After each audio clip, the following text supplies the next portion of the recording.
Lecture में जितने भी विद्यार्थी जुड़े हैं उन सबको भी मैं धन्यवाद देता हूँ। भारत में मैन्युस्क्रिप्ट्स ट्रेडिशन और उसका ट्रांसमिशन के बारे में आज हम इस प्रवचन में विशेष रूप से बात करेंगे। अब भारत देश एक ऐसा देश है जिन्होंने प्राचीन काल से ही ज्ञान को प्राधान्य दिया और प्राचीन काल से ही हमारे मनीषियों ने, स्कॉलर्स ने ज्ञान में विशेष रुचि रखी। हमारे मनीषियों ने, स्कॉलर्स ने गहरा चिंतन करके जो नवनीत पाया, जो उन्होंने ज्ञान का सार प्राप्त किया, अपनी साधना का सार प्राप्त किया, उसके आधार पर उन्होंने ग्रंथों का निर्माण किया। भारत के पास सबसे प्राचीन साहित्य के रूप में वेद, जो भारत का सबसे बड़ा धरोहर है, ज्ञान का खजाना है। आज हमारे पास जो ज्ञान है, वह प्राचीन परंपरा का ज्ञान है, वो बहुत ही समृद्ध है। इसके विषय में मैं बहुत सारी बातें आपके सामने रखना चाहता हूँ। हालांकि मेरे पास समय की मर्यादा है, फिर भी मैं कोशिश करूंगा कि सारी महत्वपूर्ण पॉइंट्स पर यहाँ मैं आपके सामने बात करूं। हम जिसको मैन्युस्क्रिप्ट्स कहते हैं उसको हिंदी भाषा में पांडुलिपि और संस्कृत भाषा में हस्तप्रत या पोथी से जाना जाता है। मैन्युस्क्रिप्ट्स के बारे में जो ये कहा जाता है कि जो 70 साल से पहले, मतलब 70 इयर्स से पहले जो लिखा गया है वो सारा मैन्युस्क्रिप्ट्स की कक्षा में आता है। तो 70 साल से पुराना जितना भी लिखा हुआ साहित्य हमें उपलब्ध होता है उनको मैन्युस्क्रिप्ट्स कहा जाता है। और इस प्रकार के मैन्युस्क्रिप्ट्स का लेखन कार्य भारत में सदियों पूर्व हो चुका था और भारत के लोगों ने ये कला भी हासिल कर ली थी कि लिखे हुए साहित्य की रक्षा कैसे करनी चाहिए। प्रोफेसर मिशेल डेनिनो ने अपने प्रारंभिक वक्तव्य में ये बताया था कि मैन्युस्क्रिप्ट्स को प्रिजर्वेशन करने की कला और उसके लिए ग्रंथ भी प्राचीन काल में लिखे जाने लगे थे। ये बात सही है कि भारतीय मनुष्यों के पास और भारतीय जो धनवान लोग थे वो ज्ञान की रक्षा के लिए विशेष रुचि रखते थे। हम यदि ये मैन्युस्क्रिप्टोलॉजी या मैन्युस्क्रिप्ट्स की ट्रेडिशन की बात करें तो ये ट्रेडिशन बहुत प्राचीन काल से प्रारंभ हो चुकी थी। पर जब हम मैन्युस्क्रिप्ट्स की बात करते हैं तब हमें ये बात ध्यान में रखनी चाहिए और उसकी खोज भी करनी चाहिए कि लिखने का प्रारंभ कब हुआ।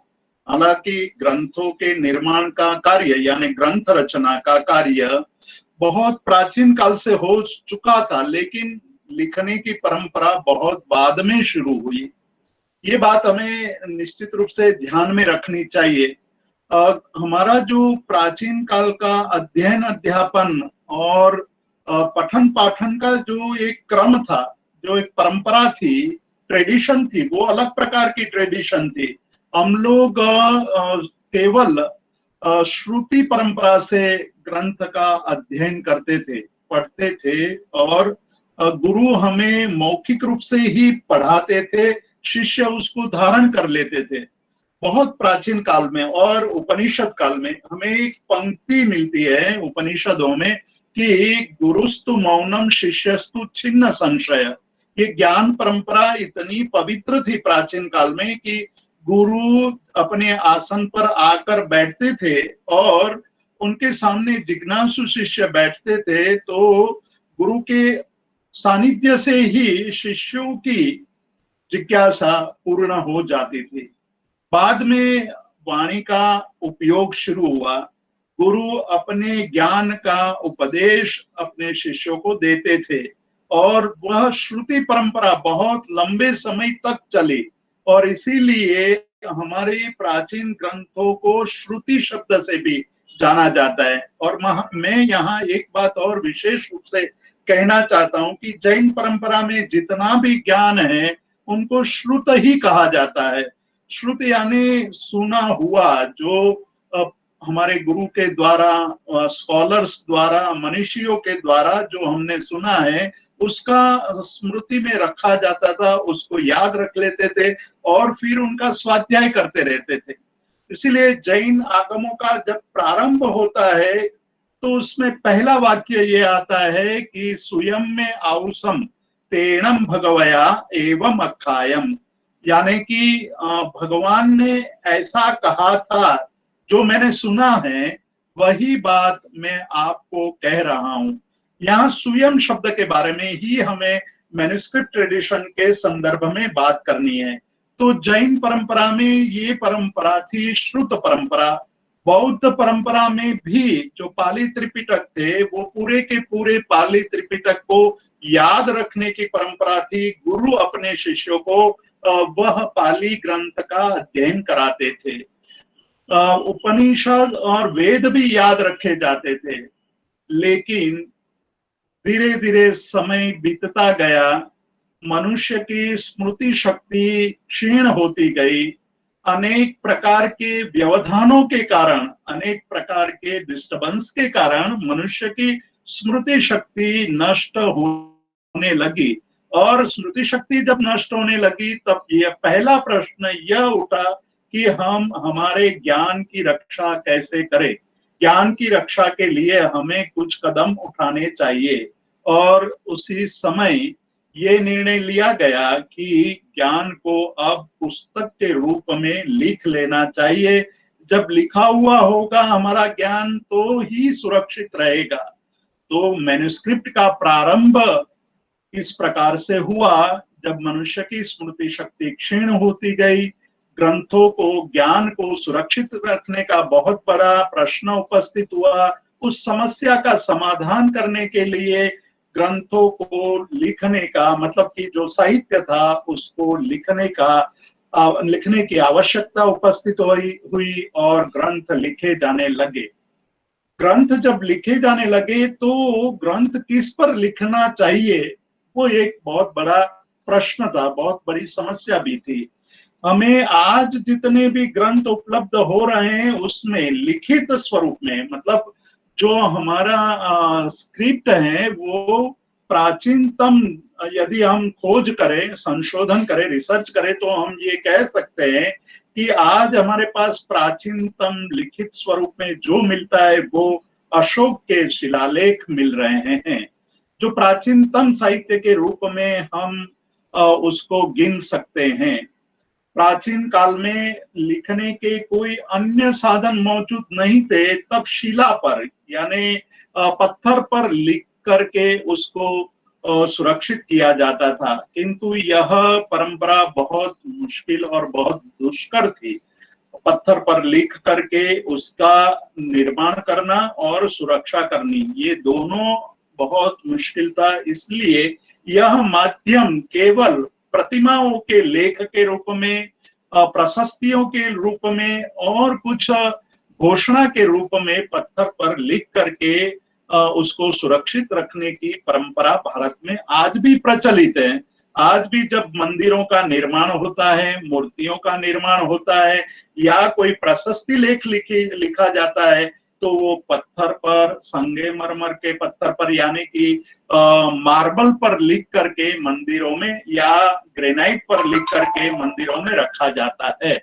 खैर ये तो प्राचीन काल की बात हुई और यह परंपरा थोड़ी मुश्किल भी थी कि पत्थर पर लिखना इतना आसान नहीं था, कोई और तरीका आवश्यक था।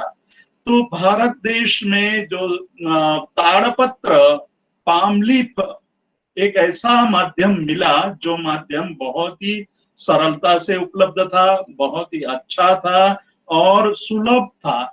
ये तीन बातें हमें याद रखनी चाहिए कि जो सुलभ हो, अच्छा हो, मतलब कि लंबे समय तक टिक पाए, ऐसा कोई माध्यम होना चाहिए, ऐसी कोई एक हमें स्थिति मिलनी चाहिए कि जिसके द्वारा हम अपने ग्रंथों को सुरक्षित रख सके। तो प्राचीन काल में करीब चौथी पांचवी शताब्दी से लेकर जो ग्रंथ, जो ज्ञान था, उस ज्ञान को पामलिप पर यानी ताड़पत्र पर लिख कर सुरक्षित रखने की परंपरा शुरू हुई।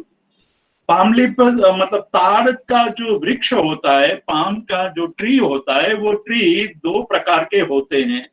जो गुजरात आदि में या हमारे जो पाम ट्री है वो खड़ताड़ के रूप में शास्त्र में बताया गया है, जिसके पर्ण यानी जिसके लिप इतने अच्छे नहीं है, वो ब्रिटल है, उस पर लिखना भी मुश्किल है और लिख करके उसको सुरक्षित रखना और भी मुश्किल है। लेकिन जो साउथ इंडिया में, दक्षिण भारत में जो पाम ट्री उपलब्ध होते हैं, उसके लीफ बहुत ही अच्छे और मुलायम, उसके सरफेस एकदम स्मूथ थी, उसके ऊपर लिखने का आसान था और उसको लिख करके सुरक्षित रखना भी बहुत आसान था। इसलिए वो श्री ताड़ के पत्तों पर लिखने का प्रारंभ हुआ। जब लिखने का प्रारंभ हुआ तो दो परंपरा शुरू हुई, एक उत्तर भारतीय परंपरा और दक्षिण भारतीय यानी नॉर्थ इंडियन परंपरा ट्रेडिशन और south Indian tradition.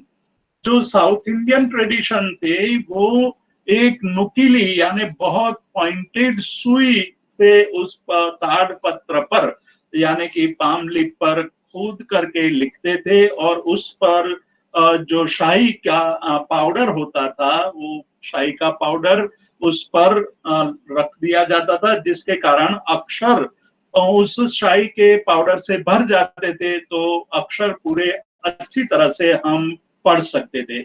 North Indian style में, नॉर्थ इंडियन जो ट्रेडिशन थी उसमें ताड़पत्र, जो श्री ताड़पत्र, हालांकि वो मंगवाए तो दक्षिण भारत से ही जाते थे, उस पर शाही से लिखे जाते थे ग्रंथ।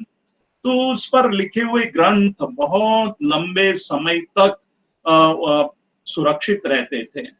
आज भी हम जो ताड़पत्रीय ग्रंथ हमें मिल रहे हैं उसको हम देखें तो उस देखने पर ये पता लगता है कि वो ताड़पत्र आज ही बना हुआ हो ऐसा लगता है।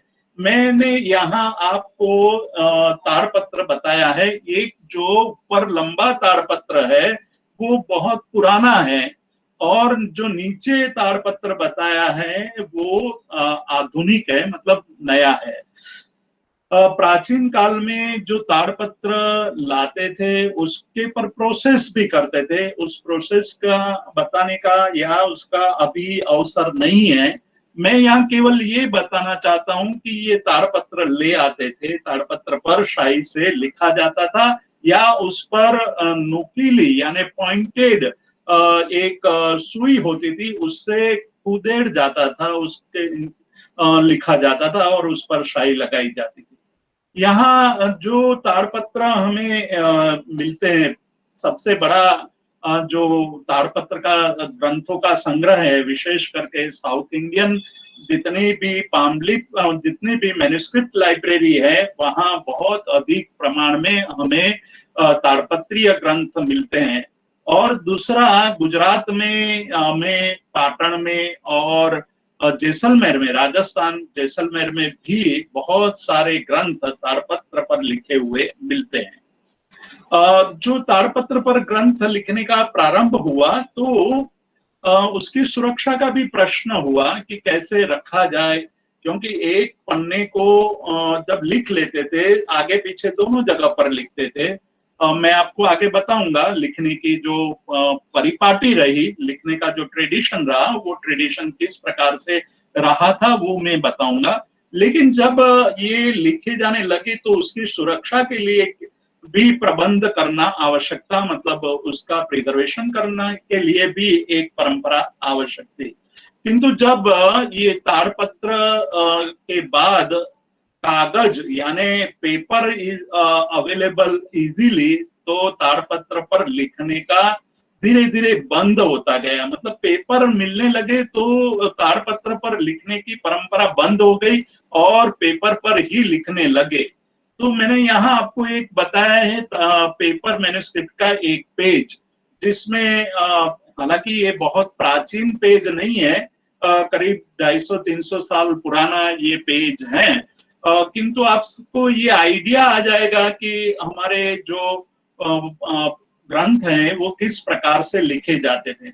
यहाँ जो ग्रंथ लिखे जाते थे कागज पर, वो काली शाही से लिखे जाते थे, उसमें लाल शाही का भी उपयोग होता था, और साथ ही साथ उसके जो मार्जिन होती थी, मार्जिन को सजाया भी जाता था। उसकी बात मैं आगे करूंगा।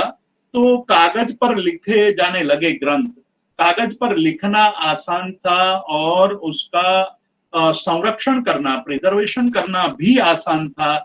इसलिए धीरे धीरे करीब 8वीं 9वीं शताब्दी से हमें कागज पर लिखे हुए ग्रंथ बहुत रेयरली मिलते हैं, लेकिन 11वीं और 12वीं शताब्दी से तो केवल कागज पर लिखे हुए ग्रंथ अधिक मिलने लगे। उसके पहले ताड़पत्र में लिखे जाते थे। हमारे पास जो अभी मैन्युस्क्रिप्ट्स के रूप में और भी माध्यम यानी अलग अलग जो जिसका उपयोग किया गया है, वो है ताम्रपत्र। मतलब कॉपर प्लेट पर भी ग्रंथ लिखे जाते थे, और उस कॉपर प्लेट पर लिखे हुए ग्रंथ के सुरक्षा सरल थी और लंबे समय तक उसको सुरक्षित रख सकते थे। लेकिन कॉपर प्लेट वजनदार होने के कारण उसको एक जगह से दूसरी जगह ले जाना मुश्किल था, इसलिए वो इतना प्रभावशाली ढंग से प्रचारित नहीं हुआ, लोगों तक उसका, आम जनता तक उसका उपयोग नहीं हुआ। तो जब राजा अपने दरबार में या अपनी राज्यसभा में किसी को दान देते थे, या किसी की प्रशस्ति लिखवाते थे, या किसी को बहुत बड़ा कोई उपाधि यानी अवार्ड देते थे, तो वो ताम्रपत्र पर लिख कर देते थे और उस पर मोहर लगाई जाती थी। मतलब कि वो ऑथेंटिक है वो दिखाने के लिए राजा उस ताम्रपत्र पर अपना एक मोहर यानी एक सील लगाते थे, और उस सील के कारण वो दान पत्र या ताम्रपत्र बहुत ही मूल्यवान बन जाता है। तो आज हमें जितने भी ताम्रपत्र मिलते हैं वो अधिकतर दान पत्र के रूप में या अवार्ड के रूप में मिले हुए ताड़पत्र मिलते हैं। लेकिन अभी नए युग में ताम्रपत्र पर लिखे हुए ग्रंथ इस प्रकार से इनग्रू करके लिखने की एक तैयार करने की एक परंपरा चली। वो केवल मैंने आपको आज जो कॉपर प्लेट का उपयोग किस प्रकार से होता है वो दिखाने के लिए आज ये परंपरा जैनों में इस प्रकार के ग्रंथों को तैयार कराने की है, लेकिन बहुत कम है। वो भी इतनी, जितना कागज पर लिखा जाता है उतना ज्यादा मात्रा में ये लिखा नहीं जाता है। एक जो परंपरा थी कपड़े पर, कापड़ पर, मतलब क्लॉथ मैन्युस्क्रिप्ट्स भी मिलती है। क्लॉथ मैन्युस्क्रिप्ट्स हमें बहुत कम मिलती है। पूरे भारत में जितने भी हमारे पास मैन्युस्क्रिप्ट्स कलेक्शंस हैं उसमें दो चार जगह पर ही हमें क्लॉथ पर लिखे हुए ग्रंथ मिलते हैं। मैं यहाँ आपको ये बताना चाहता हूँ कि पाटन में जो हेमचंद्राचार्य ज्ञान मंदिर यानी मैन्युस्क्रिप्ट्स कलेक्शन है, वहां हमें दो ग्रंथ मिल रहे हैं जो 11वीं 12वीं शताब्दी में लिखा गया है। अलंकार शास्त्र के ग्रंथ हैं जो क्लॉथ पर लिखे गए हैं। हालांकि क्लॉथ पर लिखना भी बहुत मुश्किल होता है और उसकी सुरक्षा भी मुश्किल होती है, इसलिए बहुत सारे ग्रंथ हमें नहीं मिलते हैं। लेकिन एक बात यहाँ हमें बहुत याद रखनी चाहिए कि जब पश्चात काल में, मतलब 13वीं 14वीं शताब्दी में जैन साधु और बौद्ध जो ग्रंथ लिखने वाले थे वो, और कुछ कुछ हिंदू परंपरा में भी वस्त्रपट्ट बनाने की एक परंपरा थी, और वस्त्रपट्ट बना करके उसमें यंत्र मंत्र तंत्र आदि बनाया जाता था, और वो अपनी साधना के लिए उसका उपयोग करते थे। तो कागज पर या कैनवास पर लिखने की भी परंपरा रही है। यहाँ शुरुआत में प्रोफेसर मिशेल डेनिनो ने ये बताया था कि भोजपत्र खास करके कश्मीर में जो वृक्ष की छाल के रूप में, उसकी त्वचा के रूप में हमें भोजपत्र बहुत इजीली अवेलेबल होता था। तो कुछ ग्रंथ हमें बार्च पेपर पर यानी भोजपत्र पर लिखे हुए मिलते हैं, लेकिन भोजपत्र की एक मर्यादा थी कि वो शीत प्रदेश में यानी जहां ठंडी है वहां तो आसानी से वो ग्रंथ हमें मिल जाते थे, उसकी सुरक्षा हो जाती थी। किंतु जो गर्मी वाले प्रदेश है, गर्म प्रदेश है, वहां उसको रखना बहुत मुश्किल है। आपको मैंने यहाँ एक मैथिली भाषा में लिपि में लिखा गया एक यंत्र जो भोजपत्र पर लिखा गया है, वो अभी आपको मैं दिखा रहा हूँ। तो ये भोजपत्र पर लिखे हुए ग्रंथ हमें शीत प्रदेशों में इजीली मिलता है, लेकिन गर्मी वाले प्रदेशों में उसको रखना, क्योंकि ये जो भोजपत्र है गर्मी में फट जाता है, अपने आप फटने लगता है, इसलिए उसकी रक्षा करना, उसका संरक्षण करना, प्रिजर्वेशन करना, इट्स वेरी डिफिकल्ट। तो ये परंपरा बहुत लंबी चली नहीं, और भारत देश वैसे उष्ण देश होने के कारण, गर्मी की ज्यादा परिस्थिति होने के कारण उस पर लिखकर रखना बहुत मुश्किल था। आज जो ये भोजपत्र का उपयोग हो रहा है केवल मंत्र तंत्र के रूप में, मतलब जब कोई मांत्रिक या कोई तांत्रिक या कोई संत महात्मा कोई यंत्र देते हैं तो वो भोजपत्र पर लिख करके उसको देते हैं और कहते हैं कि भाई उसको सुरक्षित रखना। तो भोजपत्र का आज भी उपयोग तो हो रहा है, लेकिन ग्रंथ लिखने में, मतलब भारत के अन्य प्रदेशों में, कश्मीर को छोड़ करके अन्य प्रदेशों में उसका उपयोग बहुत कम होता गया है। मैं आपको और भी जो लिखे गए हैं, वो एक चमड़े पर भी ग्रंथ लिखे गए। मुगलों का भारत में आगमन हुआ तो उन्होंने देखा कि भाई ग्रंथ की रक्षा ये लोग करते हैं तो हमें भी अपने ग्रंथ लिख करके रक्षा करनी चाहिए। हमारे वहां ग्रंथ को अत्यंत पवित्र माना गया और चर्म को यानी चमड़े को जो अपवित्र माना गया, इसलिए चमड़े पर लिखे हुए ग्रंथ हमारे मिलते नहीं है। किंतु ये जो मुगल काल में कुछ ऐसे ग्रंथ मिलते हैं जो चमड़े पर भी लिखे गए हैं। तो इस प्रकार से अलग अलग माध्यमों में ग्रंथ लिखकर उसकी रक्षा करने की परंपरा शुरू हुई।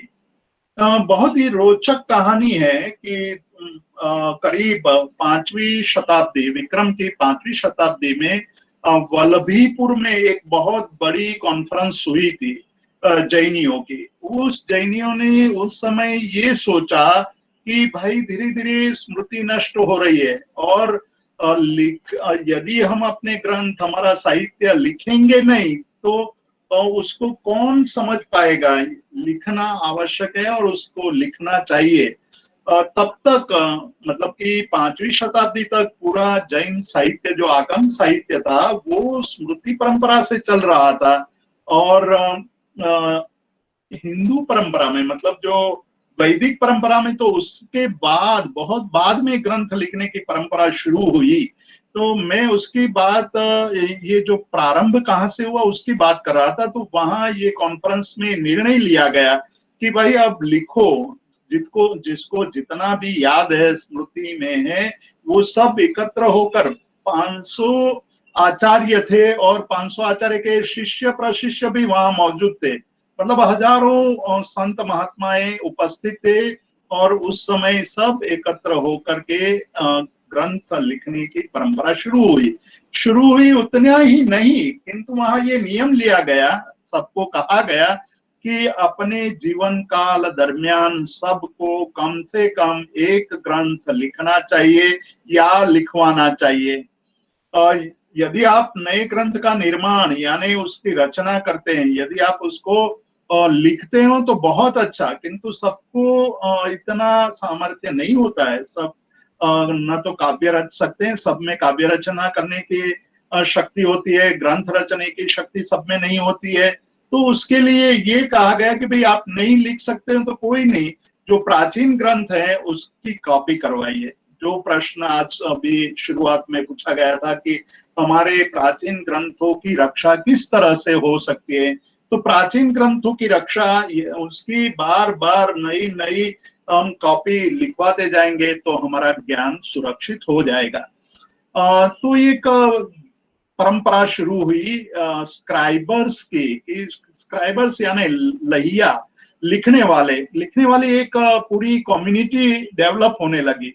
और उस कम्युनिटी को जो लिखने वाले थे उनको अच्छे पैसे दिए जाते थे। और श्लोक मतलब एक श्लोक लिखने के अमुक पैसे निर्धारित किए जाते थे और वो पैसे उनको देते थे। हर रोज वो लिखने वाला स्क्राइबर आता था और ग्रंथ ले जाता था अपने घर पर बैठकर, या जो संत महात्मा या स्कॉलर्स थे, पाठशालाएं थी, उस पाठशाला में बैठ करके स्क्राइबर्स ग्रंथ लिखते थे। तो ग्रंथ लिखने की जो परंपरा थी वो एक तरह से डेवलप होने लगी। और डेवलप हुई तो उसमें बहुत सारे क्राइटेरिया बनाए दिए गए कि ग्रंथ अच्छे अक्षरों से लिखना चाहिए, शुद्ध होना चाहिए, कहीं भी गलतियां नहीं रहनी चाहिए, और उसमें कहीं भी कोई शाही मतलब इंक या कोई ऐसे दाग नहीं पड़ने चाहिए। इस प्रकार के क्राइटेरिया बनाए दिए गए। तो स्क्राइबर्स लिखने वाले बहुत अच्छी तरह ग्रंथ लिखते थे। तो आज हम जो हमारे प्राचीन मैन्युस्क्रिप्ट जो देखते हैं, मैं अभी आपको बताऊंगा, तो वो इतने अच्छे लिखते थे कि आपको ऐसा ही लगेगा कि वो आज लिखा हुआ है और हाथ से लिखा हुआ नहीं है, ये छपा हुआ है। इस प्रकार से वो इतना सुंदर लिखते थे। लेकिन एक बात हमें याद रखनी है, और वो बात है कि मनुष्य का स्वभाव है गलती करना, और हमेशा वो गलती करता है। तो गलती करता है। दूसरा, ज्यादा पैसा कमाने के लिए कभी कभी स्क्राइबर्स बहुत बड़ी चालाकी भी कर लेते थे कि कोई एक ग्रंथ उनको लिखने को दिया तो वो छोटा ग्रंथ होता तो वो एक ही लाइन दो दो तीन तीन बार लिख लेता था। तो उनको वो ये चालाकी इसलिए करता था कि शाम को जब मैं ये ग्रंथ वापस लौटाने जाऊंगा तो मुझे अधिक पैसा मिलेगा। इस प्रकार के कारण वो रिपीट, एक ही लाइन दो तीन बार रिपीट कर लेता था। तो हर एक पेज में ऐसे पाठ मिलते हैं हमें। ये बात हमें इसलिए याद रखनी है कि जब हम ग्रंथों का संपादन करने जाएंगे, मतलब एडिटिंग की परंपरा शुरू होती है, तो ये बात हमारे ध्यान में रहेगी। तो एडिटिंग को भी हम बहुत अच्छी तरह कर पाएंगे।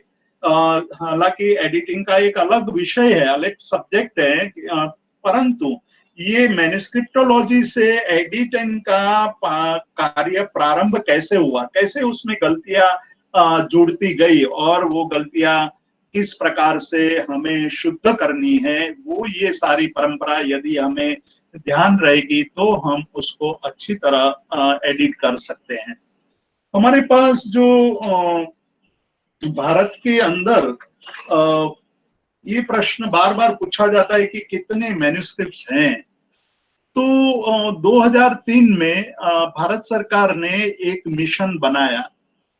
भारत सरकार ने ये मिशन बनाया, तब ये हमारे सामने, मैं इस मिशन का नाम है नेशनल मिशन फॉर मैन्युस्क्रिप्ट्स। और मिशन के प्रारंभ से, मतलब मिशन शुरू होने से पूर्व से मैं उनसे जुड़ा हुआ। तो ये प्रश्न उठा कि पहला प्रश्न उठा कि मिशन के द्वारा सबसे पहला काम क्या करवाया जाए। तो उस समय ये निश्चित किया गया कि भारत में मैन्युस्क्रिप्ट, कितनी मैन्युस्क्रिप्ट हैं उसका सर्वे कराया जाए। तो सर्वे कराते वक्त हमारे दिमाग में ये बात थी कि भारत में अधिक से अधिक 30 लाख 30 लाख मैन्युस्क्रिप्ट होगी। लेकिन जब ये सर्वे करते गए तो ये संख्या बढ़ती गई। आज जो हमारे पास डेटा उपलब्ध है वो 70 लाख से 1 करोड़ के बीच पूरे देश में मैन्युस्क्रिप्ट आज उपलब्ध है। हमारे पास, ये मैं आपके सामने दो बातें कह रहा हूं, एक 70 लाख यानी 70 लाख 70 लैक्स, और दूसरी 7 मिलियंस, और मैं दूसरी बात कह रहा हूं कि 1 करोड़ यानी 10 मिलियंस। तो ये दो बात क्यों कर रहा हूं, ये बात भी आपको ध्यान में रखनी है। क्योंकि हम जब ये सर्वे करने निकलते हैं तो हमारे पास जो उपलब्ध माहिती है, इंफॉर्मेशन है, वही हम सर्वे कर पाते हैं। जो पर्सनल कलेक्शन है, प्राइवेट कलेक्शन है, वो हम देख नहीं पाते हैं। चाहे कितना भी आप प्रयास करो, तो कई लोग ऐसे होते हैं कि जो अपना प्राइवेट कलेक्शन दिखाना नहीं चाहता है। और वो पूरे देश में सभी जगह यह परिस्थिति है, सभी जगह प्राइवेट कलेक्शंस हैं, लेकिन प्राइवेट कलेक्शन में कितनी पोथियां हैं, यानी कितनी मैन्युस्क्रिप्ट्स हैं, कौन से महत्वपूर्ण ग्रंथ हैं, वो दिखाते नहीं है। इसलिए हम ऐसा अनुमान लगा रहे हैं कि करीब करीब 30 लाख मैन्युस्क्रिप्ट्स प्राइवेट कलेक्शन में होगी और 70 लाख मैन्युस्क्रिप्ट्स हमारे जो नॉन कलेक्शंस है उसमें आज उपलब्ध हो रही है। करीब करीब 30 लाख मैन्युस्क्रिप्ट्स का data national mission for manuscripts ने अपनी नमामि नाम की वेबसाइट ऊपर उपलब्ध कराया। एक बहुत बड़ी उपलब्धि है नेशनल मिशन फॉर मैन्युस्क्रिप्ट्स के द्वारा ये जो बात कही गई हो। किंतु इससे हमें, हालांकि आज यदि मैन्युस्क्रिप्ट्स की बात करें तो विश्व में सबसे अधिक मैन्युस्क्रिप्ट भारत देश के पास है। तो इस दृष्टि से भारत रीच है, बहुत रीच है। अपने अपने प्राचीन ग्रंथों की अपेक्षा से इतना सारा साहित्य पूरे विश्व में केवल भारत के पास है। प्राचीन ग्रंथों की अपेक्षा से मैं बात कर रहा हूँ। किंतु जब हम इतिहास को टटोलते हैं, हम हिस्ट्री की जब चर्चा करते हैं, तो ये बहुत दुखद घटना भी है, ये दुखद बात भी है कि जब इतिहासकारों ने इस मैन्युस्क्रिप्ट्स के संख्या के बारे में चर्चा की, तो उन्होंने ये पाया कि अंग्रेज जब भारत में आए उसके पहले पूरे देश में करीब 5 करोड़ मैन्युस्क्रिप्ट्स थी।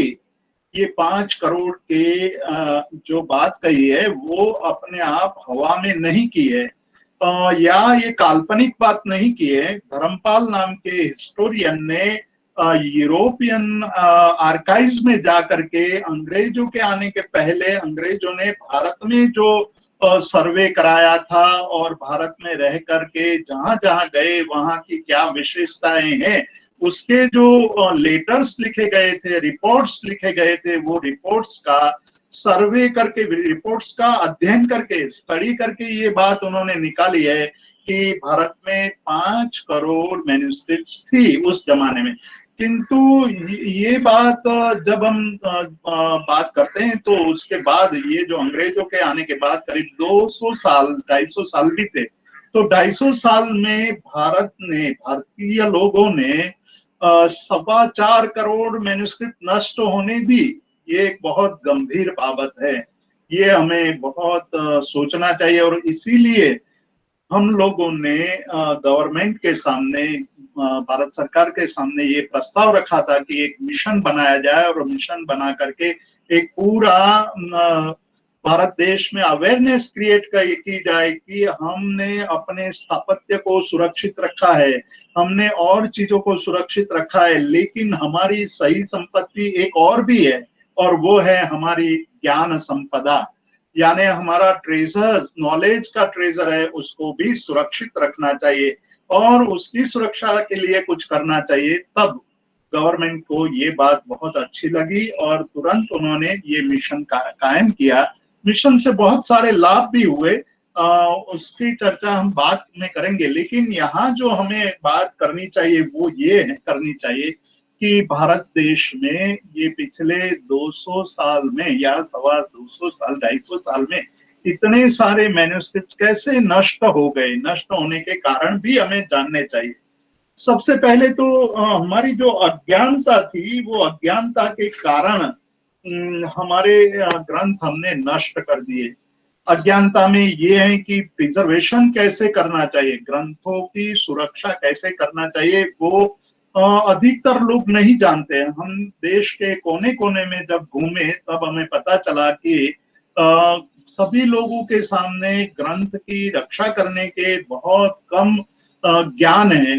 कई लोग ये मानते हैं कि तंबाकू के पत्ते रख देने चाहिए, या नीम के पत्ते रख देने चाहिए, या मतलब हल्दी रखनी चाहिए, या जो हमारी काली मिर्च जो होती है उसको पीस करके उसका पाउडर रखना चाहिए। या वच का पाउडर रखना चाहिए। इस प्रकार से अलग अलग प्रांतों में, अलग अलग स्टेट्स में अलग अलग परंपरा है। किंतु वच एक वनस्पति है, उसका पाउडर बहुत ही तीव्र गंधी है और उसके कारण इंसेक्ट्स वहां आते नहीं है, तो हमारी जो मैन्युस्क्रिप्ट्स है वो अच्छी तरह सुरक्षित रहती है। लेकिन उसमें लोगों को ये पता नहीं होता है कि ये वच का पाउडर एक बार रख देने के बाद उसका जो प्रभाव है वो प्रभाव कितने समय तक रहेगा, ये ज्ञान नहीं होने के कारण जो कलेक्शन करने वाले होते थे वो ये मान देते थे कि हमने तो वच रख दिया है, या हमने हल्दी रख दी है, या काली मिर्च रख दी है, तो हमारे ग्रंथ सुरक्षित हो जाते। लेकिन आयुर्वेद शास्त्र का ये सिद्धांत है कि कोई भी वनस्पति जन्य जो औषध है उसका प्रभाव 6 महीने तक रहता है। 6 महीने के बाद उनका प्रभाव नष्ट हो जाता है। तो हर 6 महीने में हमें उस पाउडर को बदलना चाहिए। वो लोगों को पता नहीं था। हम जब गए तो हमें पता चला कि कई जगह तो 200-200 साल पुराने पाउडर वहां पड़े थे और कीड़े भी घूम रहे थे। तो ये अज्ञानता हमें बहुत घातक रही। दूसरी बात ये रही कि हमें कुछ ऐसा समय आया कि लोग प्राचीन मैन्युस्क्रिप्ट्स को चुरा लेते थे, बेच देते थे। तो कई लोग दिखाना नहीं चाहते थे, बड़े बड़े कलेक्शन भी नहीं दिखने देते थे, तो उसको बंद रखते थे। और बंद रखने के कारण उसका जो प्रिजर्वेटिव का प्रोसेस होनी चाहिए, कंजर्वेटिव की बात नहीं कर रहा हूं मैं, प्रिजर्वेशन के लिए जो हमें ध्यान रखना चाहिए वो भी वहां नहीं होने के कारण कभी पानी के कारण ग्रंथ नष्ट हो गए।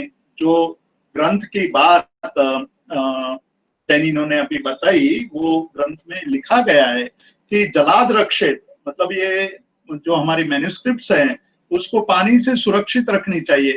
क्योंकि जो शाही बनाई जाती थी वो शाही में गोंद का उपयोग होता था, और गोंद है वो जब नमी होती थी तो नमी के कारण तुरंत वो चिपकने लगता था। तो कई ऐसे ग्रंथ भी हमें देखने को मिला है कि जो ग्रंथ एकदम बड़े मोटी रोटी की तरह चिपक गए हैं, उसके एक दूसरे पन्ने ऐसे जुड़ गए हैं कि उसको निकालना बहुत मुश्किल होता है। तो इस प्रकार की अज्ञानता के कारण, कभी कभी आग के कारण, कभी कभी अतिवृष्टि के कारण हमारे ग्रंथ नष्ट हो गए। और भी बहुत सारे कारण हैं। परधर्मी यानी जब मुगल आए तो मुगलों ने एक प्रकार का ये समझा कि भाई ये सब नापाक शास्त्र हैं, उसके हमें रक्षा नहीं करनी चाहिए, उसको जला दो। तो कई ग्रंथ भंडार जला भी दिए गए। इस प्रकार से ग्रंथ भंडार यानी कि हमारे जो मैन्युस्क्रिप्ट्स कलेक्शन थे वो नष्ट होने लगे थे। कुछ लोग जब अंग्रेज आए तो अंग्रेज में खास करके फार्बस, जिन्होंने गुजरात में, या और पीटरसन, फार्बस है, पीटरसन है और भी दूसरे जर्मन स्कॉलर्स, उन्होंने लोगों को ये समझाया कि यही तुम्हारा सही ट्रेजर है, आप उसकी रक्षा करो। उसकी रक्षा करोगे तो आपको अंदर से बहुत सारा कुछ मिल पाएगा। तब हमारी आंखें खुली और लोग अपने ग्रंथों की रक्षा करने के लिए तैयार हुए। इस प्रकार से पिछले 200 साल में ग्रंथों को सुरक्षित रखने की परंपरा भी शुरू हुई। लेकिन वो बहुत कम हुई है, जितने मात्रा में होनी चाहिए उतनी मात्रा में नहीं हुई। हम यहाँ ये सारी प्रिजर्वेशन कंजर्वेशन की बात थोड़ी करके हम आते हैं कि हमारे जो ये मैन्युस्क्रिप्ट्स हैं वो मैन्युस्क्रिप्ट किस लिपि में, मतलब उसकी स्क्रिप्ट कौन सी होती थी। तो हमारे जो प्राचीन काल के ग्रंथ होते थे वो सबसे प्राचीन हमारी लिपि ब्राह्मी लिपि, उस ब्राह्मी लिपि में लिखे जाते थे। हालांकि ब्राह्मी लिपि में कोई ग्रंथ हमें मिलता नहीं है, किंतु हम ये मानते हैं कि प्राचीन काल में जो ग्रंथ लिखे गए होंगे वो ब्राह्मी लिपि में लिखे गए होंगे। जो अशोक के शिलालेख हैं वो सारे ब्राह्मी लिपि में लिखे गए हैं। तो ब्राह्मी लिपि की भी एक रोचक कहानी है कि ब्राह्मी लिपि को पढ़ने के लिए बहुत सारा प्रयास किया गया। करीब ब्राह्मी लिपि को समझने के लिए 200 साल का समय लगा। अकबर बादशाह से शुरू हुआ ये कि ये क्या लिखा गया है उसको समझने के लिए उनके दरबार में जो पंडित थे उनको काम सौंपा गया था, लेकिन वो लोग नहीं समझ पाए थे और वो ये कहते थे कि सिकंदर जब भारत में आया तो सिकंदर ने अपनी प्रशस्ति ये लिखी हुई है, हमें तो यही लग रहा है, या जो हमारे प्राचीन लोग होंगे उन्होंने कहीं खजाना गाड़ दिया है, उस खजाने की बात इसमें लिखी है, परंतु उसको हम नहीं समझ पा रहे हैं। अंग्रेज विद्वान बिशप उन्होंने ये बात खोज निकाली कि ये क्या है, तो उन्होंने सबसे पहले ब्राह्मी लिपि को समझने की कोशिश की, उसको समझने लगे और ब्राह्मी लिपि तब से जानने लगे लोग। बाद में ब्राह्मी लिपि के बाद मतलब ये तो अर्वाचीन बात थी, मैं प्राचीन काल की बात करता हूँ कि ब्राह्मी लिपि भारतीय लिपियों की जितनी भी भारतीय स्क्रिप्ट्स हैं उसकी जननी मानी जाती है, मदर। जो स्क्रिप्ट जो रीजनल स्क्रिप्ट्स हैं जैसे गुजराती है, बंगाली है, शारदा है, ग्रंथ लिपि है, या ये पंजाबी लिपि है, वो सारी लिपियों के एक जननी के रूप में ब्राह्मी लिपि मानी जाती है। ब्रह्मा ने जिस लिपि को सिखाया वो ब्राह्मी लिपि कही जाती है।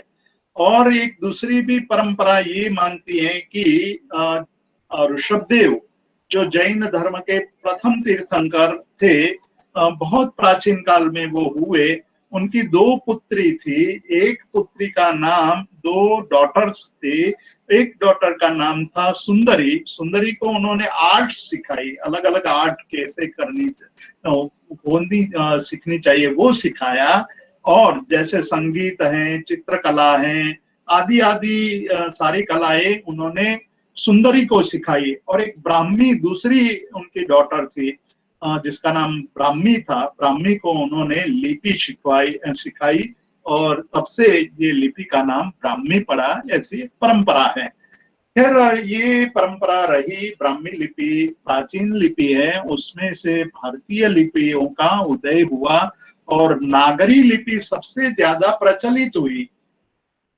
नॉर्थ में सारे ग्रंथ लिखे गए, भारत के नॉर्थ इंडिया में जितने ग्रंथ लिखे गए वो नागरी लिपि में लिखे गए, और साउथ इंडिया में अधिकतर ग्रंथ लिपि में ग्रंथ लिखे गए।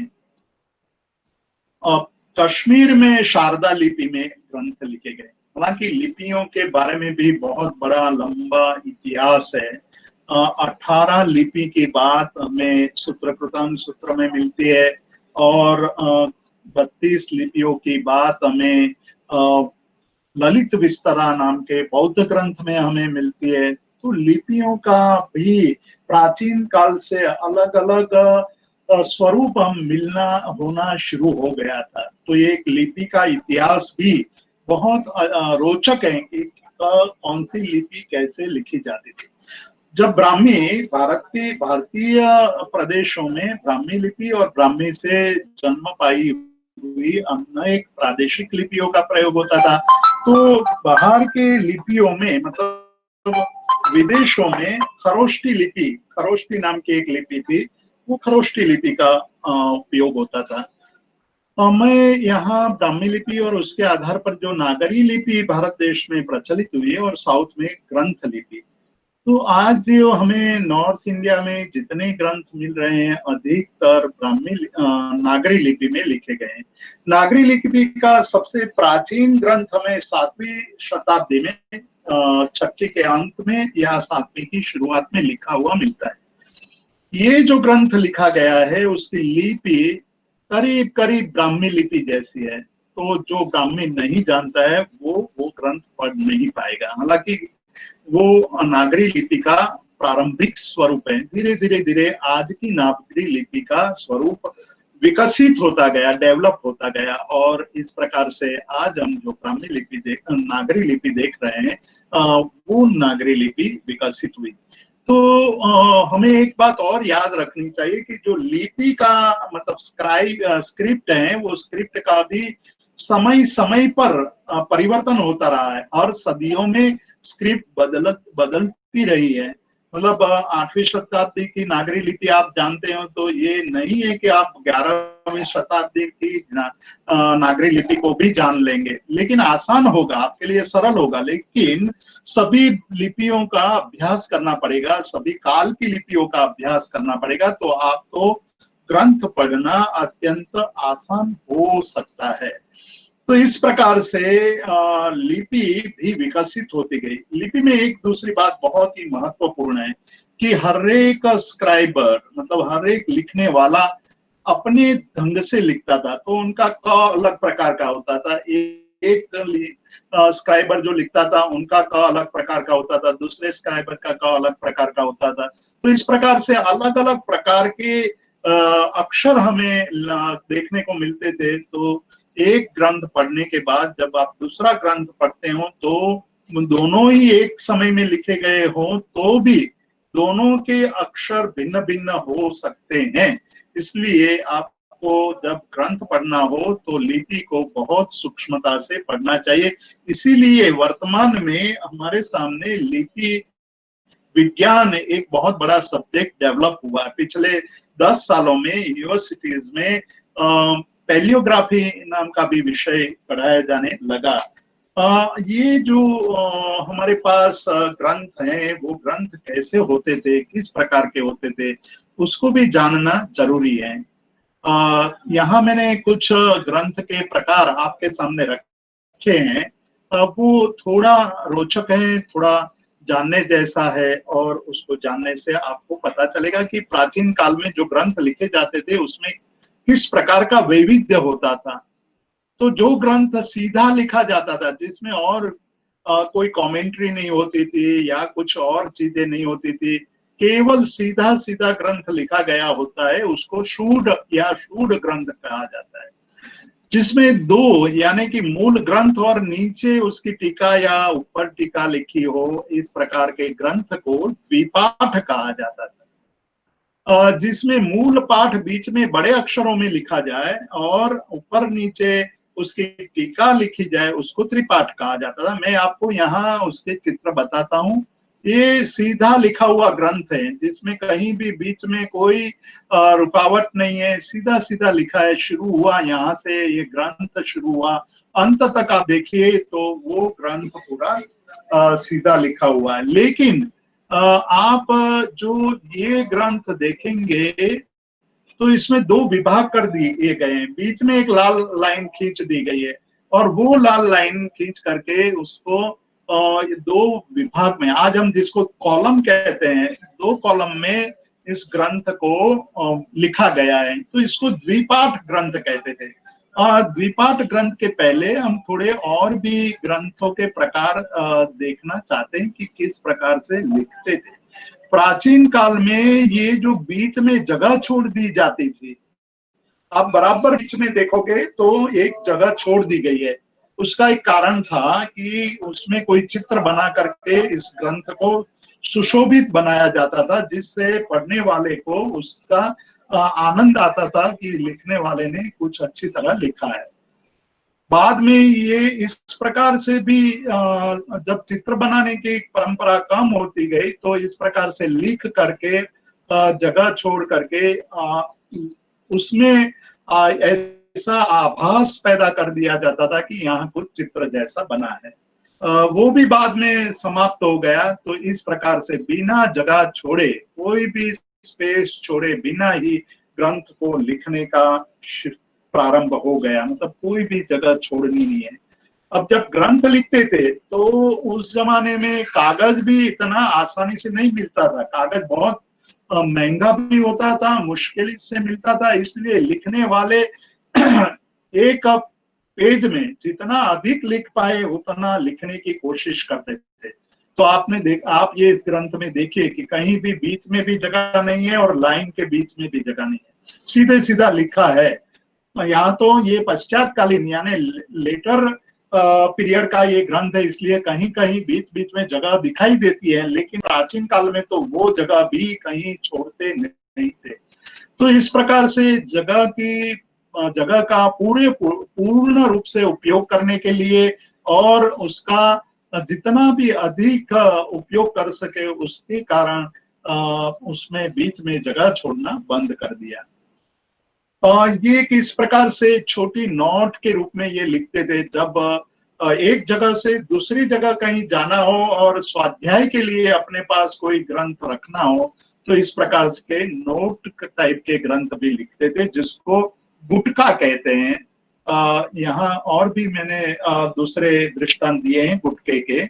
और बाद में आप ये देखोगे कि जब प्रिंटिंग टेक्नोलॉजी का प्रारंभ हो गया, तब हाथ से लिखने का धीरे धीरे बंद होता गया। लेकिन जब हाथ से लिखने का थोड़ी बहुत भी परंपरा रही, तो इस प्रकार से हर एक शब्दों के बीच में जगह छोड़ना, दो लाइन के बीच में जगह छोड़ना, ये भी प्रिंटिंग टेक्नोलॉजी का प्रभाव आप ग्रंथ में देख सकते हैं।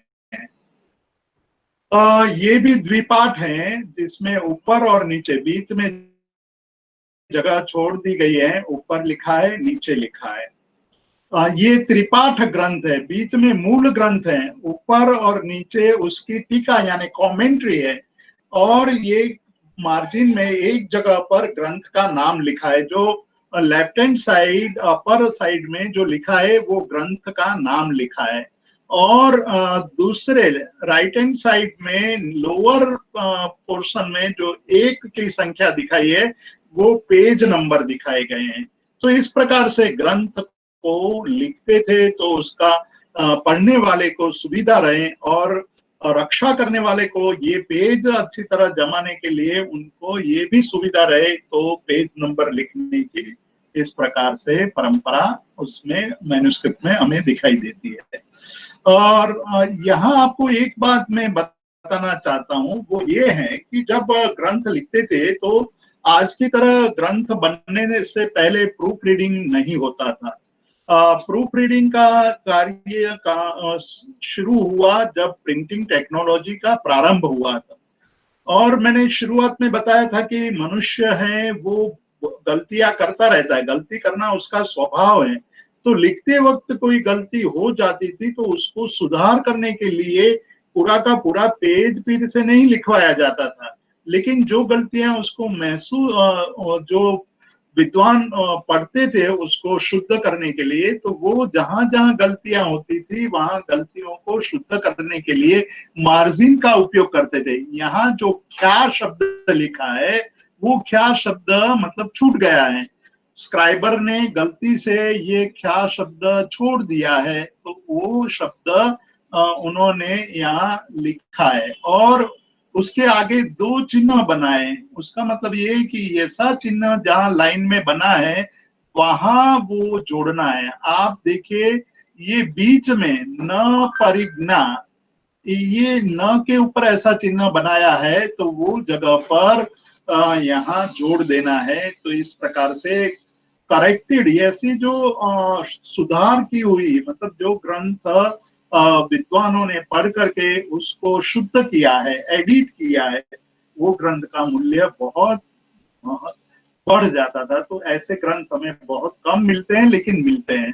तो यदि आप किसी ग्रंथ को एडिट करना चाहते हैं और आपके पास उसके 5 अलग अलग स्थलों के मैन्युस्क्रिप्ट है, और इसमें कोई ऐसी मैन्युस्क्रिप्ट जिसमें शुद्धि की है, वो उसको आपको मिल जाए, तो आपके लिए बहुत सरल रहता है मैन्युस्क्रिप्ट का एडिटिंग करना। ये भी त्रिपाठ है। त्रिपाठ में आप देखेंगे बीच में जो पोर्शन है, जो बड़े अक्षरों से लिखा गया है, बोल्ड अक्षरों में लिखा गया है, वो उसका मूल पाठ है, और ऊपर नीचे कमेंट्री लिखी है। ये पंचपाठ मतलब 5 पाठ। मैंने आपको एक बात कही थी कि जब ये कागज का पूरा उपयोग करने का एक परंपरा रही, और उस परंपरा के कारण जितनी भी जगह मिलती थी, उस जगह का अधिकतम उपयोग करने के बाद ये लिखने वाले और लिखवाने वाले करते थे। तो यहाँ आप देखेंगे बीच में जो बोल्ड अक्षरों में, बड़े अक्षरों में, कंपैरेटिवली बड़े अक्षरों में जो लिखा गया है, वो मूल पाठ है, मतलब ओरिजिनल टेक्स्ट है, और उसके चारों तरफ कमेंट्री है। तो उसका मूल पाठ और 4 पोर्शन वो जोड़ दे तो 5 विभाग में ये ग्रंथ लिखा गया, इसलिए इसको पंच पाठ कहते हैं। यानी 5 भागों में लिखा गया ग्रंथ, उसको पंच पाठ कहते हैं। और आप यहाँ भी देखेंगे कि लाइन के बीच में, शब्दों के बीच में कम जगह छोड़ी है, शब्दों के बीच में तो जगह ही नहीं छोड़ी है।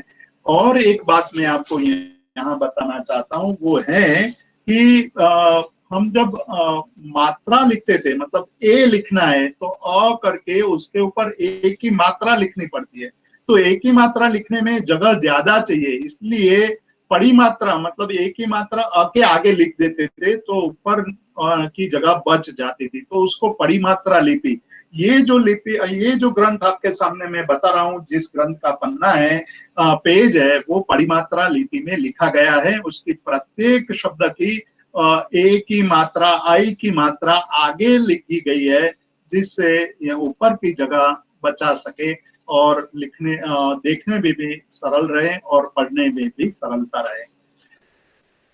ये कुछ और ग्रंथ के त्रिपाठ के नमूने हैं, एग्जाम्पल है कि त्रिपाठ इस तरफ भी लिखे जाते थे, ये भी त्रिपाठ है, ये भी त्रिपाठ है, ये पंचपाठ। अब देखिए कि इसको तो पढ़ना और मुश्किल हो जाता था कि पढ़ने वाला इसको कहाँ से पढ़े। ये जो ऊपर 5-6 लाइन छोड़ दो, उसके बाद जो लाइन है उसमें लिखा हुआ बड़े अक्षरों में लिखा है, वो मूल पाठ है। आगे पीछे वो टीका है, कमेंट्री है। मैं थोड़ा और जल्दी बताता हूँ क्योंकि मेरे पास समय कम है। जब वो ग्रंथकार ग्रंथ लिखते थे तो ग्रंथ को सजाते थे भी, क्योंकि ग्रंथ अत्यंत पवित्र माना जाता था। ज्ञान को नमस्कार करते थे, जैसे ज्ञानी को नमस्कार करते थे, यानी स्कॉलर्स जिस प्रकार से रिस्पेक्टेबल होते हैं, उसी प्रकार बुक भी रिस्पेक्टेबल है, इसलिए उसको अधिक से अधिक सुशोभित करते थे। तो मार्जिन में इस प्रकार के चित्र वाले ग्रंथ भी हमें मिलते हैं। यहाँ भी आप देखेंगे कि मार्जिन में अलग अलग प्रकार के चित्र बनाए हैं। ये मैंने आपको बताया था कि नोटबुक टाइप का जब ये प्रिंटिंग टेक्नोलॉजी आई तो ये ग्रंथ, इस प्रकार से ग्रंथ जो अपने बहुत ही महत्वपूर्ण छोटे छोटे स्तोत्र हैं या छोटी कृतियां हैं या कोई सूत्र हैं, उसको लिख लेते थे और उसका स्मरण कर लेते थे। और जब स्वाध्याय करना हो तो ये इसको अपने पास रखते थे। ये खुला हुआ है, ये उसका बंद किया हुआ। इस प्रकार का ये ग्रंथ है। ये जो गणित का ग्रंथ है, ये जो गणित का ग्रंथ इस प्रकार से लिखते थे, बच्चों को गणित के सिखाने के लिए इस प्रकार के ग्रंथ भी लिखे जाते थे। कई बार ये होता था कि जो गलतियां होती थी बहुत अधिक होती थी, उसको आप देखिए कि इसमें कितनी सारी गलतियां हैं, आप मार्जिन में देख पाएंगे। तो ये शुद्ध की हुई है, लेकिन वो गलती के लिए ये पेज नहीं बताया है। मैंने आपको इस पेज को इसलिए बताया कि जो नंबर दिया गया है, 2 नंबर का पेज है, नंबर के ऊपर जो चित्र बनाया गया है वो भी उसको सुशोभित करते थे, डेकोरेटिव करते थे।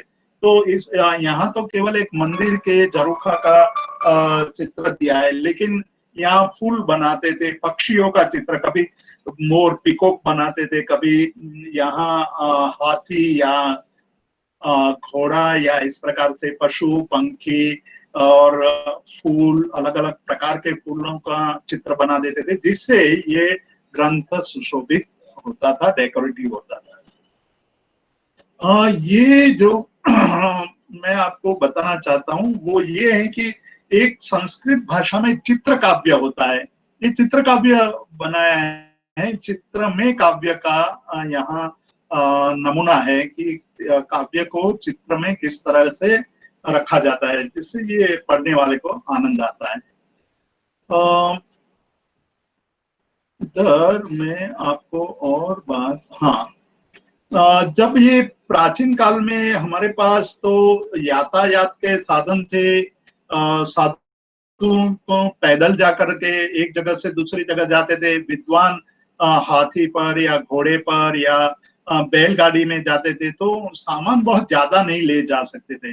तो जहां जाते थे वहां ऐसे छोटे अक्षरों में लिखे हुए ग्रंथ लिख करके ले जाते थे, बहुत छोटे, ये तो बहुत बड़ा अक्षर है, उससे भी छोटे अक्षरों में लिखते थे, तो एक पेज में पूरा का पूरा ग्रंथ लिखवा लेते थे। तो ये सूक्ष्माक्षरीय मतलब सूक्ष्म बहुत छोटे छोटे अक्षरों में लिखा हुआ ग्रंथ, तो जो विद्वान होते थे या जो साधु होते थे वो एक जगह से दूसरी जगह पर अपने स्वाध्याय के अपने अध्ययन के ग्रंथ ऐसे छोटे अक्षरों में लिखवा कर ले जाते थे। ये उसी को मैंने थोड़ा जूम करके यहाँ आपके सामने बताया कि इसको जूम करते हैं, ये पुराना जो है पेज उसको हम जूम करते हैं तो इतना बड़ा दिखाई देता है। ये बात इधर नहीं करनी है। ये और जब बहुत वृद्ध हो जाते थे या जो बहुत छोटे बच्चे होते थे उनके लिए बहुत हैवी स्क्रिप्ट लिखते थे, क्योंकि उनको पढ़ने में सुकरता सरलता रहे, इजी रहे, इसलिए स्थूलाक्षरीय ग्रंथ भी लिखे हुए मिलते हैं।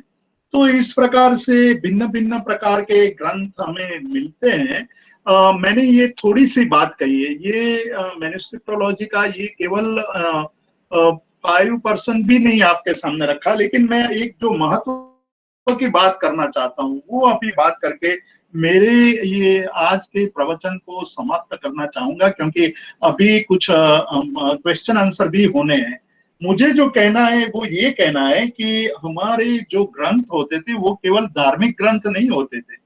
मतलब हम ये जो हमारे मैन्युस्क्रिप्ट्स हैं वो मैन्युस्क्रिप्ट्स केवल वेद उपनिषद पुराण या जैन आगम या पाली त्रिपिटक का या गीता या भागवत के ही ग्रंथ नहीं, बहुत सारे प्रकार के ग्रंथ विषयों का वैविध्य, इतना सारा वैविध्य है कि आप कल्पना भी नहीं कर सकते हो कि भारतीय विद्वानों ने कैसे कैसे विषयों पर ग्रंथ रचे हैं।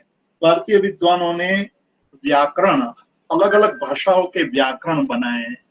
आपको ये जानकर ताज्जुब होगा कि संस्कृत भाषा तो हमारी प्राचीन भाषा है, लेकिन अपभ्रंश भाषा का व्याकरण हमें मिलता है, पाली भाषा का व्याकरण मिलता है, प्राकृत भाषा का व्याकरण मिलता है, और प्रादेशिक भाषाओं का व्याकरण भी हमें मिलता है, ग्रामर ग्रामर के ग्रंथ हमें मिलते हैं। उसके बाद छंद, छंद पर लिखे हुए ग्रंथ हैं, अलंकार, कोश, डिक्शनरीज, इतनी सारी डिक्शनरी, विविध प्रकार की डिक्शनरी भारतीय मनीषियों ने, स्कॉलर्स ने लिखी है।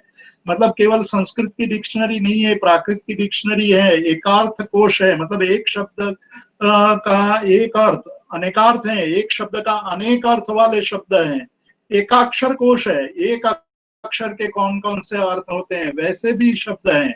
निघंटु है, मतलब हमारे जितने वनस्पति है वो वनस्पति का कोश है, हमारे सामने अलग अलग प्रकार के कोश हैं। तो ये कोश रचा है, मतलब डिक्शनरीज बनाई है, तो डिक्शनरी की मैन्युस्क्रिप्ट हमें मिलती है, मैथमेटिक्स की मैन्युस्क्रिप्ट मिलती है। आपने सुना होगा कि भारत का जो वैदिक गणित है वो बहुत ही फेमस है, वैदिक मैथमेटिक्स।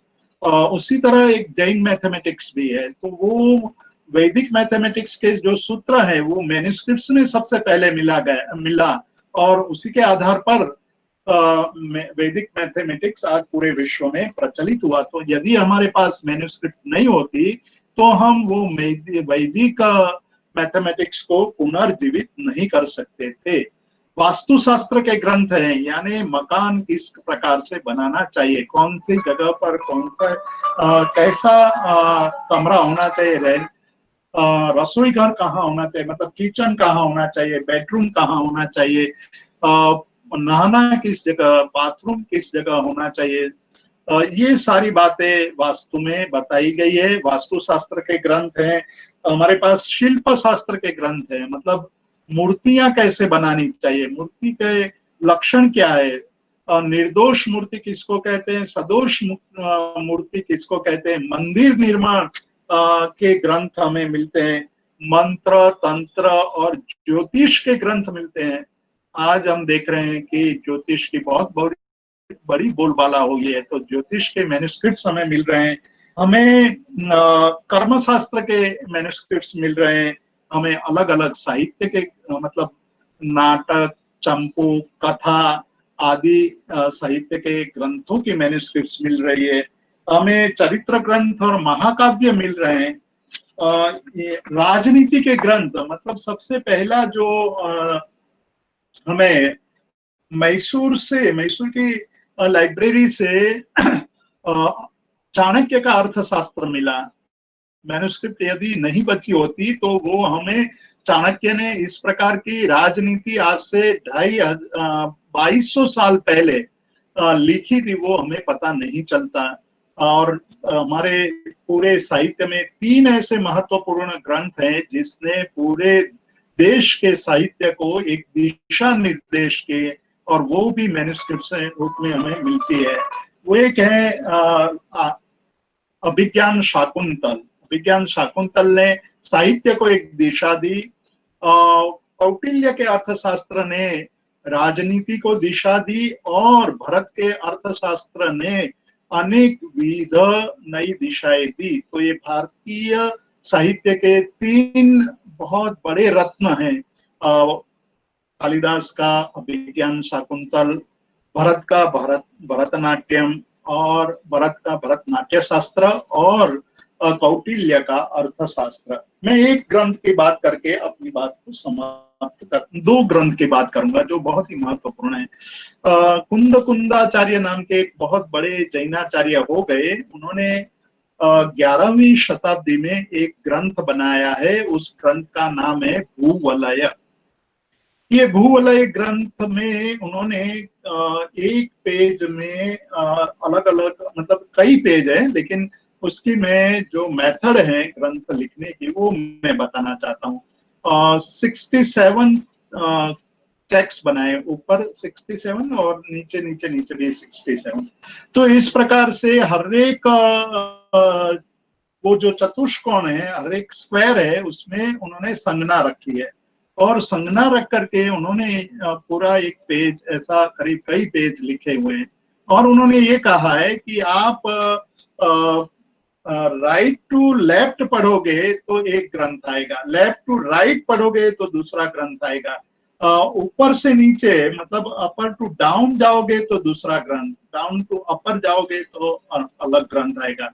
मतलब दिशाओं, कोनों से आप ऊपर से नीचे जाओगे तो अलग ग्रंथ, ऊपर से नीचे जाओगे तो अलग ग्रंथ। तो उन्होंने ये कहा कि केवल आपको डिकोड करना आना चाहिए। मैंने जो यहाँ कोड वर्ड्स दिए हैं, संज्ञाएं दी हैं, यदि आप वो उसको डिकोड कर पाओगे तो इसमें से उस वक्त के, उस जमाने में जितने भी ग्रंथ थे वो सारे ग्रंथ मैंने इसमें भर दिए हैं। एक ही ग्रंथ में सब ग्रंथ को भरने का इन्होंने दावा किया है। इस पर करीब आज से 70 साल पहले 35 विद्वानों ने, 35 स्कॉलर्स ने रिसर्च किया, और करीब 40 जितने ग्रंथ उसमें से निकाले। आज भी कुछ स्कॉलर उस पर काम कर रहे हैं। तो ऐसे ग्रंथ भी अत्यंत आश्चर्यकारी ग्रंथों की रचना मैन्युस्क्रिप्ट से हमें प्राप्त होती है।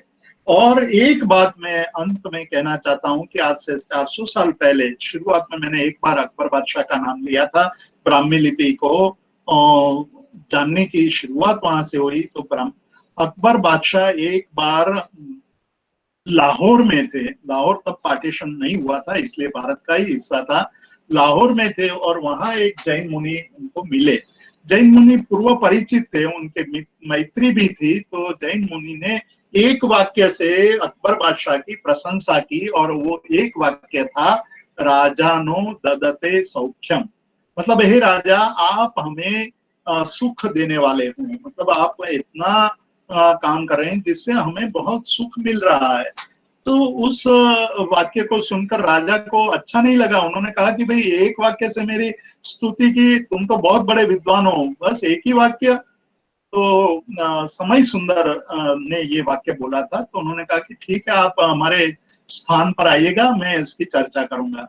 और जब अकबर बादशाह शाम को अपने सारे कार्य निपटा करके उनके स्थान पर गए, तो उस समय सुंदर ने उसकी व्याख्या शुरू की, और उस व्याख्या करते करते उन्होंने अर्थ करने लगे। एक अर्थ किया, 2 किया, 3 किया, 10 किया, 20 किया, 25 अर्थ कर लिए एक ही वाक्य के। तो अकबर कहने लगे कि क्या कर रहे हो तुम, एक ही वाक्य के इतने सारे अर्थ। तो कहा नहीं राजा जी, ये तो अभी प्रारंभ है, आप अभी सुनते जाओ सुनते जाओ। तो उन्होंने अंत में जाकर के 3-4 घंटे में पूरा एक ग्रंथ निर्माण किया, उसमें 8 लाख अर्थ किए हैं। और ये केवल किंवदंती नहीं है, ये कपोल कल्पित कल्पना नहीं है, वो ग्रंथ छपा हुआ है। तो वो भी हमें मैन्युस्क्रिप्ट मिली जिसका नाम है अष्टलक्षार्थी। तो हमारे पास ज्ञान की ऐसी ऐसी निधि हमारे मैन्युस्क्रिप्ट कलेक्शन के अलग अलग जगह पर पड़ी है। सबसे बड़ा कलेक्शन जो प्रोफेसर डेनिनो ने बताया कोबा में है, वो बहुत बड़ा कलेक्शन है और वो 2.5 लाख मैन्युस्क्रिप्ट्स हैं। और पूरे अहमदाबाद में करीब करीब मेरे अंदाज से 5 लाख मैन्युस्क्रिप्ट्स हैं। अहमदाबाद के जितने भी मैन्युस्क्रिप्ट कलेक्शन है उसको यदि गिना जाए तो 5 लाख मैन्युस्क्रिप्ट्स हैं। और मैं अहमदाबाद से ये प्रवचन दे रहा हूँ, इसीलिए मुझे ये गौरव भी है, मैं इस गौरव का भी अनुभव कर रहा हूँ कि पूरे देश में सबसे ज्यादा मैन्युस्क्रिप्ट अहमदाबाद में है। मैं अपनी बात यहाँ समाप्त करता हूँ, समय भी हो चुका है। और मैं आशा करता हूँ कि आप सब लोगों को, जो लोग ये सुन रहे हैं, उन सबको ये प्रवचन अच्छा लगा होगा।